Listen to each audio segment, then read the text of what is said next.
Friends, कैसे हैं? YouTube के इस प्लेटफॉर्म पर आपका स्वागत है। फ्रेंड्स, भारतीय संविधान में हम बात कर रहे थे राष्ट्रपति की विवेकी शक्तियों के विषय में, आपातकालीन शक्तियों के विषय में। लास्ट वीडियो में हमने चर्चा किया था। आज के वीडियो में हम चर्चा करेंगे संघीय, आपके संघीय सिस्टम क्या है, अब संघीय मंत्रिमंडल क्या है, इसके विषय में पढ़ेंगे और समझने के प्रयास करेंगे। तो आज का जो टॉपिक होगा वो होगा संघीय मंत्रिपरिषद।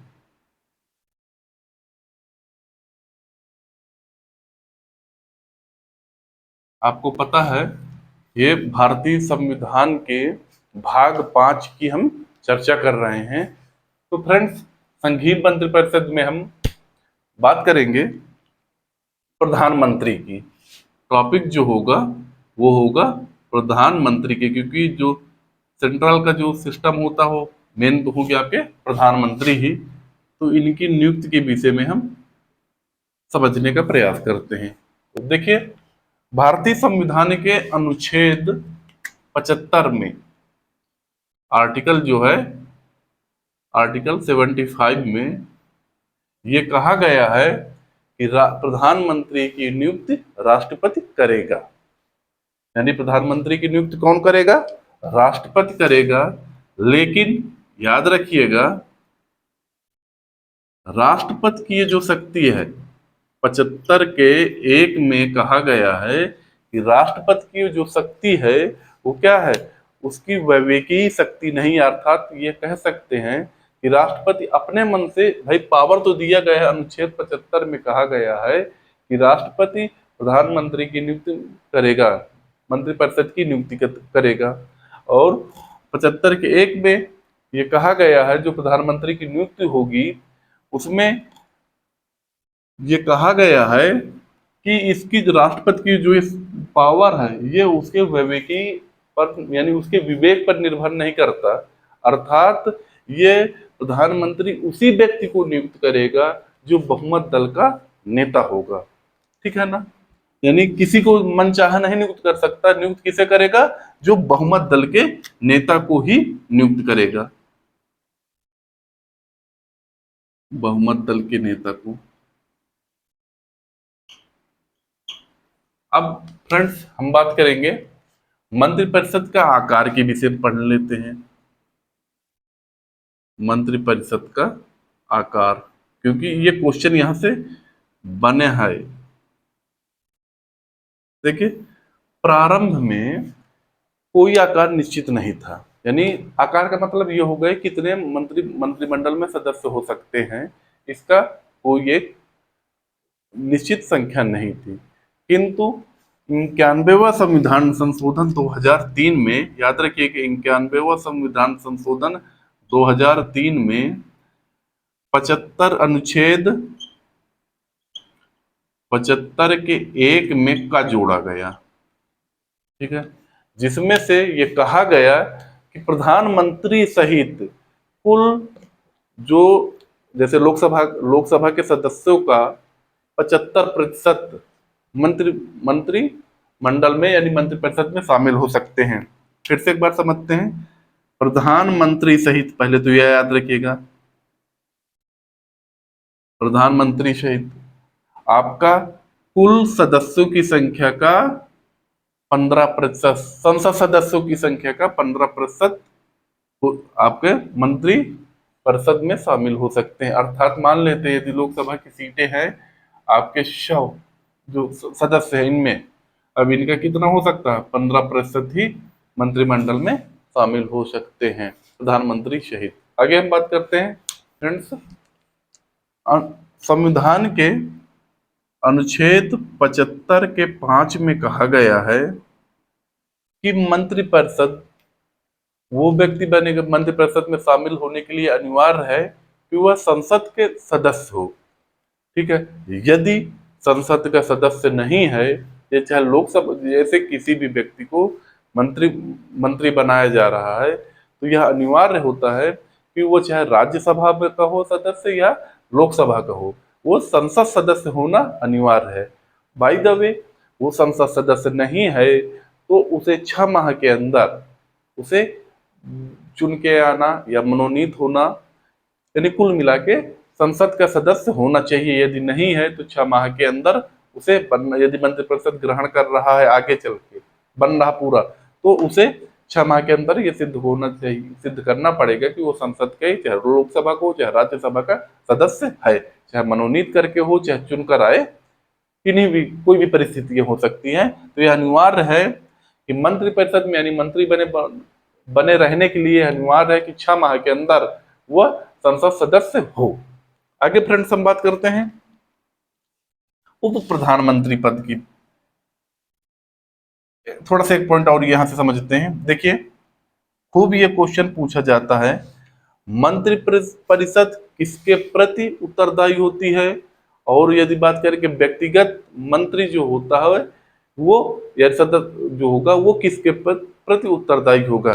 तो मंत्रिपरिषद सामूहिक रूप से लोकसभा के प्रति उत्तरदायी होता है। याद रखिएगा, मंत्रिपरिषद सामूहिक रूप से लोकसभा के प्रति उत्तरदायी होता है।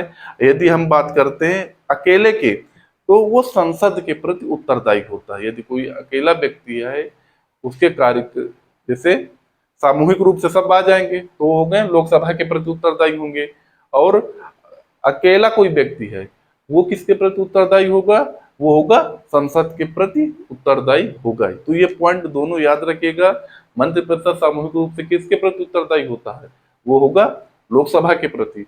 अब व्यक्तिगत रूप से किसके प्रति उत्तरदायी होगा, वो होगा संसद। और संसद का जो, यदि हम संसद की बात करेंगे तो आपके राष्ट्रपति आएगा, लोकसभा आएगा और राज्यसभा आएगा, वो संसद के प्रति उत्तरदायी होगा। फ्रेंड्स, आगे हम बात करते हैं उप प्रधानमंत्री पद की। तो उप प्रधानमंत्री पद का भारतीय संविधान में कहीं पर जिक्र नहीं हुआ है, लेकिन समय के साथ साथ राजनीतिक कारण से उप प्रधानमंत्री पद की व्यवस्था की गई है। इनका कार्य क्या होता है, यदि प्रधानमंत्री अनुपस्थित है, अनुपस्थित के मतलब किन्हीं भी कारण से, न कि मृत्यु दे हो जाना और अपना त्याग पत्र देना, ये दो सम्मिलित नहीं है, किन्हीं भी कारण से यदि अनुपस्थित है तो उसकी जगह पर उप प्रधानमंत्री कार्य करेगा। लेकिन प्रधानमंत्री की मृत्यु हो जाती है और वो पद से त्याग पत्र दे देता है अपना, तो पूरा मंत्रिमंडल आपका विघटित समझा जाएगा। उप प्रधानमंत्री की हैसियत एक मंत्री के बराबर होती है। बात समझ पा रहे हैं ना, उप प्रधानमंत्री साधारण मंत्रियों के जैसा ही होता है। ये सिर्फ राजनीतिक कारणों से समय समय पर इस पद का सृजन किया जाता है।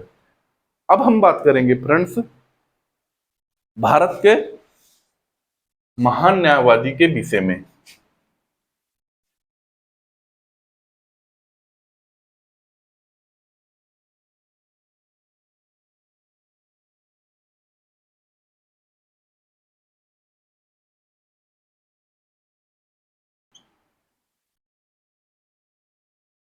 भारत का महान न्यायवादी समझते हैं क्या है, इसमें क्या है होता है। देखिए, भारतीय संविधान के अनुच्छेद 76 में यह प्रावधान, यानी ये कहा गया है कि राष्ट्रपति मंत्रिपरिषद की सलाह से भारत में महान न्यायवादी, यानी 76 में महान न्यायवादी पद का सृजन किया गया है। महान न्यायवादी आपका भारत का प्रथम विधि अधिकारी होता है। याद रखिएगा, ये प्रथम विधि अधिकारी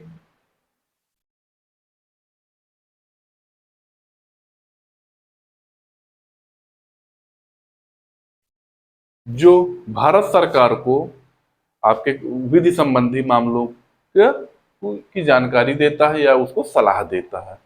इस पद में, इस पद को में मंत्रिपरिषद की सलाह पर राष्ट्रपति ऐसे व्यक्ति को नियुक्ति करता है जिसकी योग्यता सुप्रीम कोर्ट के न्यायाधीश बनने की हो।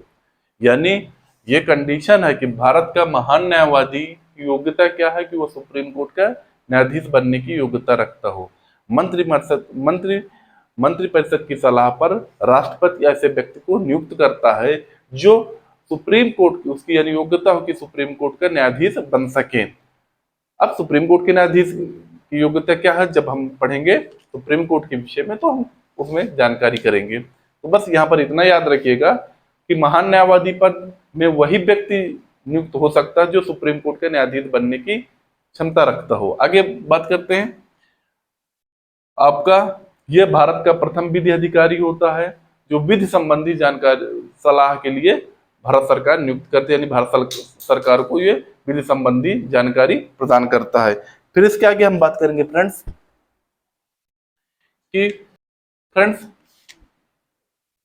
नियुक्त तो इसका महान न्यायवादी की मंत्रिपरिषद की सलाह पर राष्ट्रपति करते हैं, लेकिन राष्ट्रपति के प्रसाद पर्यंत तक ही महान न्यायवादी अपने पद पर, यानी इसकी कोई सीमा नहीं होती कि ये कितने साल के लिए नियुक्त होगा या ऐसी कोई बात है। तो ये राष्ट्रपति के प्रसाद पर्यंत अपने पद पर बने रहते हैं। अब हम बात करते हैं, देखिए महान न्यायवादी का जो अधिकार, जो पावर है, वो आपके किसी भी न्यायालय में जाकर के अपना भाग कर ले सकता है। अनुच्छेद 88 में यह कहा गया है, ये पॉइंट याद रखिएगा, बहुत ज्यादा इंपॉर्टेंट है। आर्टिकल 88 में यह प्रावधान है कि महान न्यायवादी संसद की कार्रवाई में भाग ले सकता है, लेकिन वोटिंग के समय पर वो मतदान नहीं कर सकता। याद रखिए, किस अनुच्छेद में कहा गया है, अनुच्छेद 88 में, कि महान न्यायवादी संसद की कार्रवाई में भाग ले सकता है लेकिन वो मतदान नहीं कर सकते। खूब क्वेश्चन पूछा जाता है कि ऐसा कौन सा व्यक्ति है जो संसद की कार्रवाई में भाग तो लेगा लेकिन मतदान नहीं कर सकता, वो है आपके महान न्यायवादी। फ्रेंड्स, आगे हम बात करेंगे महान न्यायवादी की सलाह के लिए, यानी उसके साथ के लिए, उनको सलाह देने के लिए सॉलिसिटर जनरल की नियुक्ति की जाती है।